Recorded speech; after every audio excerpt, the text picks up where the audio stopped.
खड़ा हूं आज भी वही। इस गाने ने यकीन मानिए 19 नवंबर 2023 के बाद से करीब करीब पूरे एक महीने तक इतना ज्यादा मेरे दिमाग को टॉर्चर किया था। सिर्फ मेरे नहीं बल्कि जितने भी cricket fans Indian cricket team के, उनको इतना ज्यादा टॉर्चर किया था कि इस गाने से नफरत हो गई और पूरा करीब 1.25 साल का समय लग गया इस गाने के ट्रॉमा से बाहर निकलने में। लेकिन भाई साहब क्या तो बाहर निकले, and all thanks to Rohit Sharma यार। जिस बंदे को अभी कुछ दिनों पहले कांग्रेस की एक लीडर कह रही थी ये फैट है और अनइम्प्रेसिव है, उसी रोहित शर्मा की कप्तानी ने इंडिया ने हर एक तरह का जो टूर्नामेंट होता है ना आईसीसी का, उसके फाइनल तक का सफर पूरा कर लिया है। चाहे आप डब्ल्यूटीसी की बात कर लें, चाहे आप टी20 की बात कर लें, चाहे आप ओडीआई वर्ल्ड कप की बात कर लें, या फिर अब आप चैंपियंस ट्रॉफी की बात, इंडिया सभी के फाइनल में पहुंचा है। और ये एक ऐसा दौर है जिसमें कि टीम इंडिया का डोमिनेंस क्लियर तौर पर दिखाई दे रहा है। कल इंडिया ने दुबई के स्टेडियम में ऑस्ट्रेलिया के चारों खाने चित्त करके जिस तरीके से फाइनल में एंट्री मारी है, वो ये बताने के लिए काफी है कि इंडिया का डोमिनेंस वर्ल्ड क्रिकेट में बना हुआ है। और इस मौके पर जितने भी लोग इस बारे में बोल रहे हैं कि भैया टीम इंडिया को तो एडवांटेज मिला हुआ है, उनको बोलो कि जाके अपने खेत में गन्ना बो और उसका रस निकाल के गुड़ बना लो।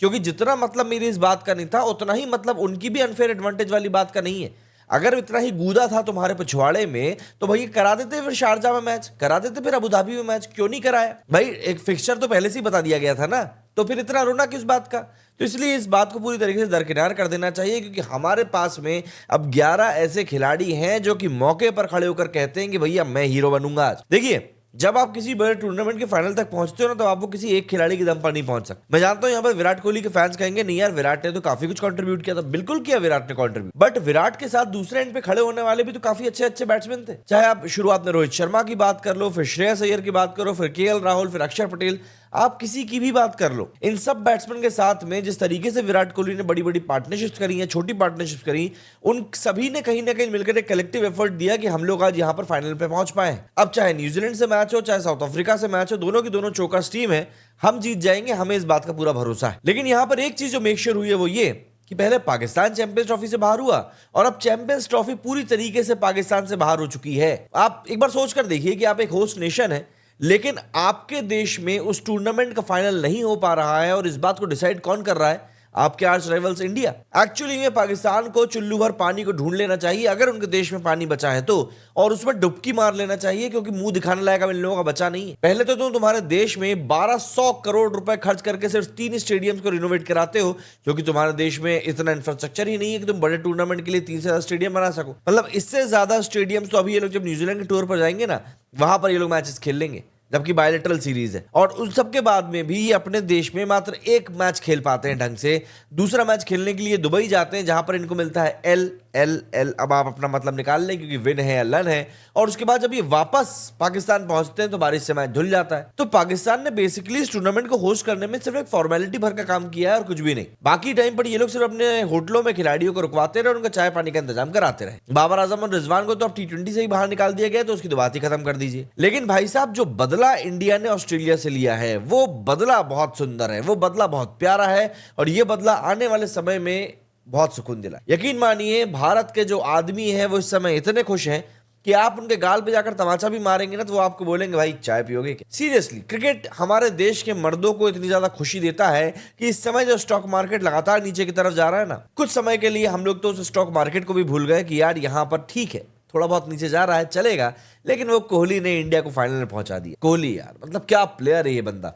जहां पर भी मैच बड़े होते हैं, ये खिलाड़ी वहां पर खड़ा होता है, और इस बंदे को पता है कि मुझे किस तरीके से टीम को एक फ्लो के साथ में आगे लेकर जाना है कि भैया हम ये मैच जिता दें। कोहली जो आउट हुआ, उसने सिर्फ और सिर्फ एडम जैम्पा की रॉन्ग वन को रीड कर लिया था, और उस बड़े बैट्समैन का एक हम कहते हैं ना सेल्फ कॉन्फिडेंस आ गया कि नहीं यार इसको तो मैं पेल दूंगा। सिर्फ इसीलिए वो आउट हो गया, वरना कल हम लोगों को एक और सेंचुरी विराट कोहली की देखने के लिए मिलती, और यकीन मानिए हम उसको डिजर्व भी करते थे। पर ठीक है, चलता है, होता है, रहने दीजिए। लेकिन कोहली ने वाकई में एक बार फिर से अपनी अथॉरिटी बता दी है कि जब भी वनडे क्रिकेट की बात होगी, आने वाले एक लंबे समय तक nobody is going to touch the record set by the great Virat Kohli. 14,000 run बंदे के पूरे हो चुके हैं, सेंचुरीज में सेंचुरीज बंदा मारता है। तो ऐसे में आप कैसे कह सकते हैं कि यार इस बंदे का कुछ बिगड़ सकता है? भाई रोहित शर्मा ने खुद अपने प्रेजेंटेशन में कहा कि यार ये बंदा बार बार हम लोगों को इतनी बार मैच जिता चुका है कि जब तक कोहली क्रीज पे रहता है हमें पता रहता है कि यार चीजें अंडर कंट्रोल है। तो यहां पर इंडिया ऑस्ट्रेलिया की जो राइवलरी है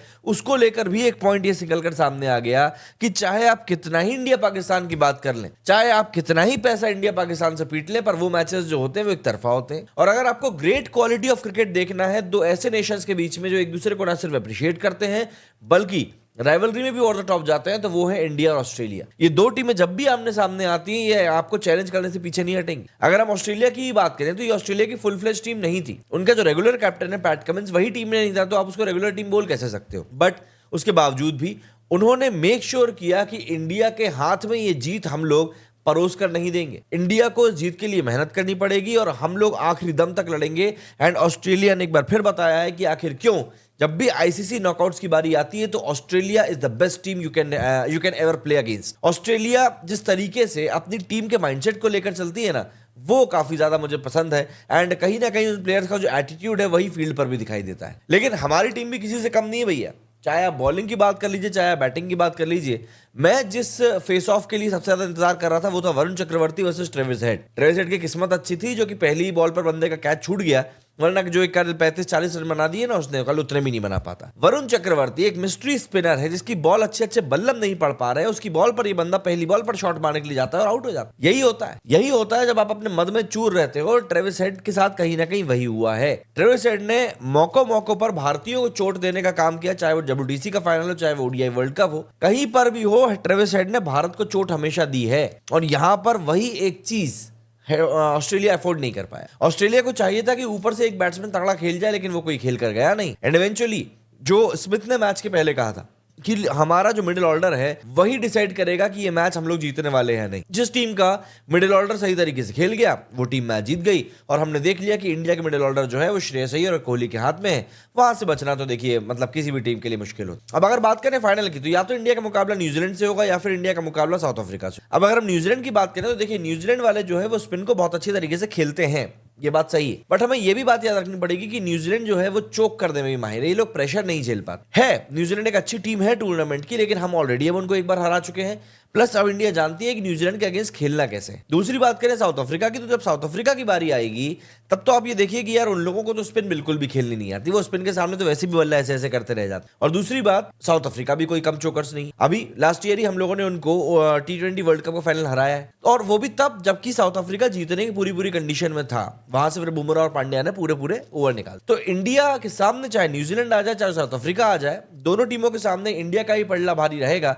एंड सबसे बड़ी बात, given the momentum which team India has, ये टीम वाकई में चैंपियंस ट्रॉफी के खिताब पर अपना कब्जा करने वाली है। मैं इतना जानता हूं। आप कमेंट में जाके जरूर बताइएगा कि आपका इस बारे में क्या कुछ कहना है।